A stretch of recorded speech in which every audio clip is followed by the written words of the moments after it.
Se habla de que llegaron unos magos, no sabemos cuántos llegaron. Incluso después se les pone nombre, pero mucho más adelante, ¿no? Gaspar, Melchor y Baltasar, pero a la iglesia le convino mucho. ¿Por qué? Porque ellos representan la disposición de los pueblos paganos a convertirse y adorar y rendir pleitesía a la cristiandad, porque vienen de tierras paganas.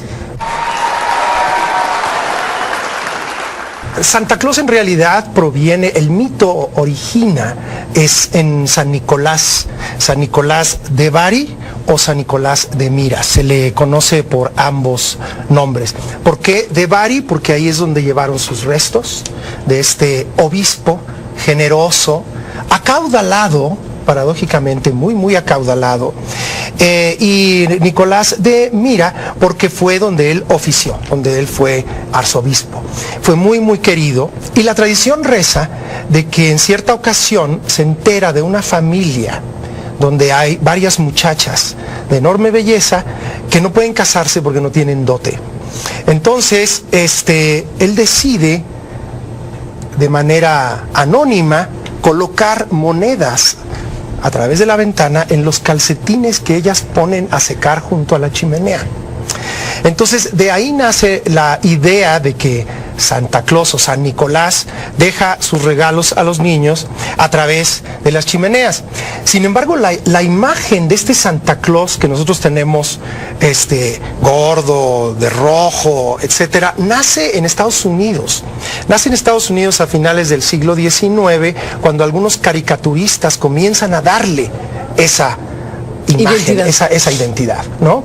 Ya para 1931, un refresco muy famoso, la Coca-Cola, ¿verdad? La Coca-Cola lo incorpora.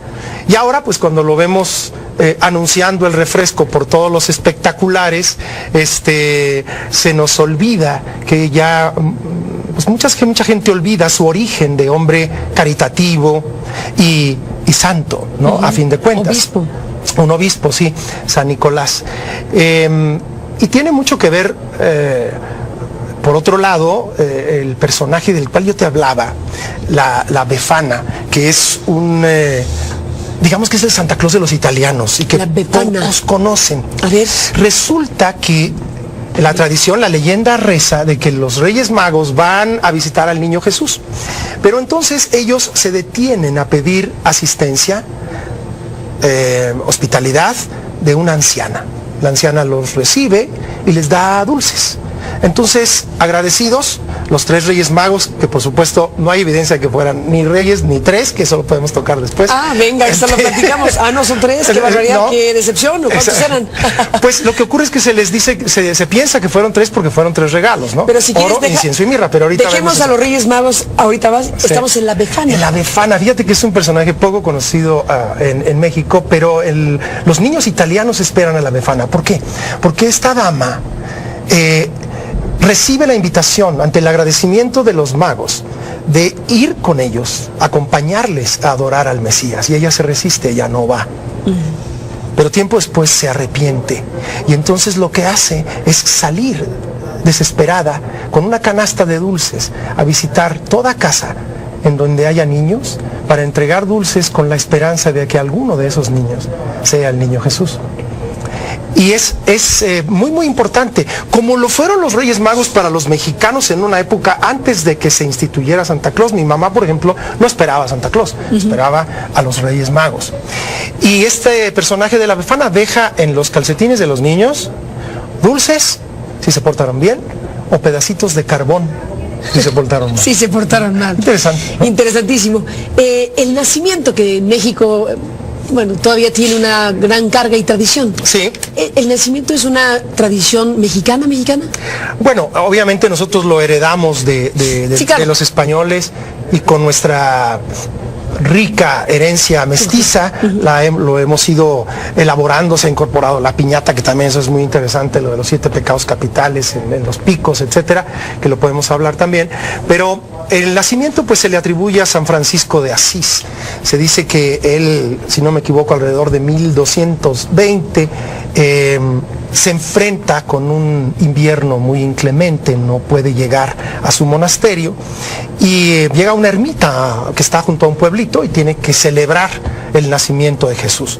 Entonces se le ocurre hacerlo con la gente del pueblo, ¿no?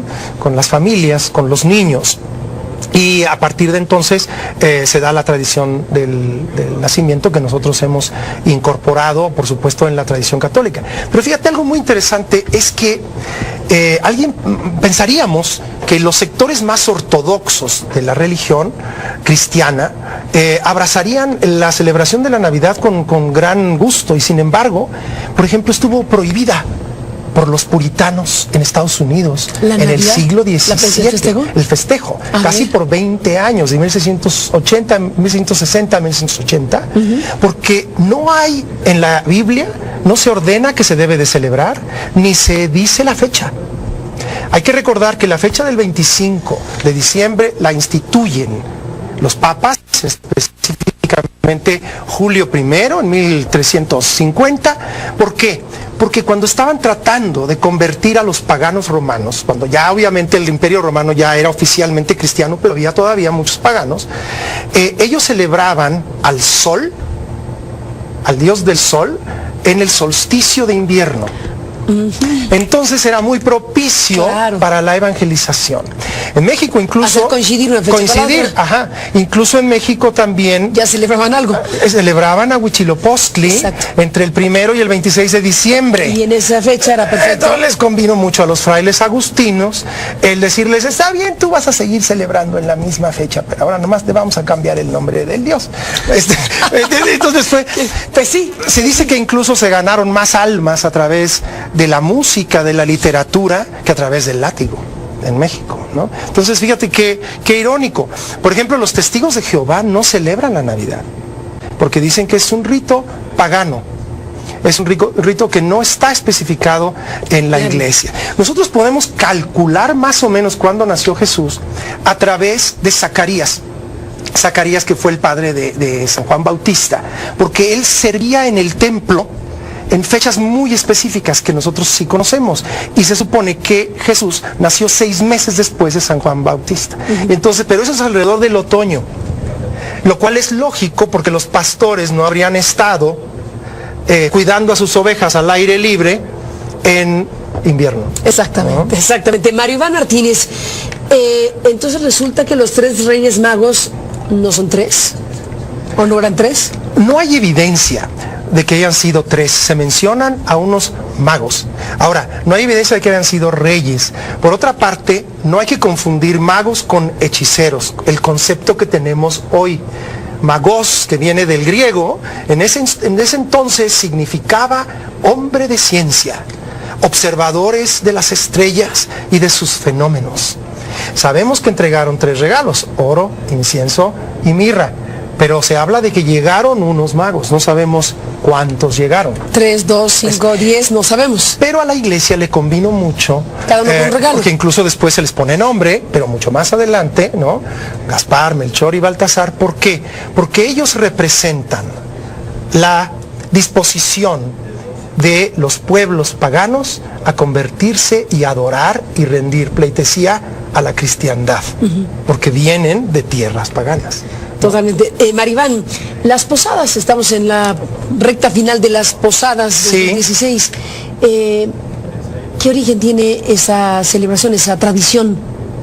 Bueno, representan un viaje, representan el recorrido que hicieran la Virgen María y su esposo José para cumplir con un mandato muy específico, el mandato que exigía a todos los habitantes de Judea el registrarse, el empadronarse, pero en sus ciudades de origen.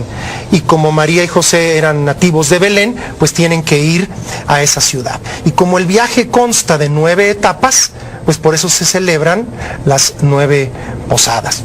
Y pues ya que estamos en el tema, sería pertinente tocar la piñata, ¿no? Claro. Que ahora las vemos de Power Rangers y de princesas que bueno, a mí se me hace de un horror ver estas princesas deformadas por los palos. ¿Por qué? Pues porque la piñata originalmente, ¿no?, representa aquello que que tiene que ver con los pecados capitales, los 7 pecados capitales. Los por eso 7 picos. deben tener 7 picos. Ahora ya no somos tan ortodoxos y hacemos piñatas pero hay todo, ¿no? de todas las... Sí, totalmente, ya es otra cosa. Pero ¿qué ocurre? Que en el principio, y cuando la evangelización era todavía mucho más importante, el romper la piñata significa la destrucción del mal y el triunfo del bien.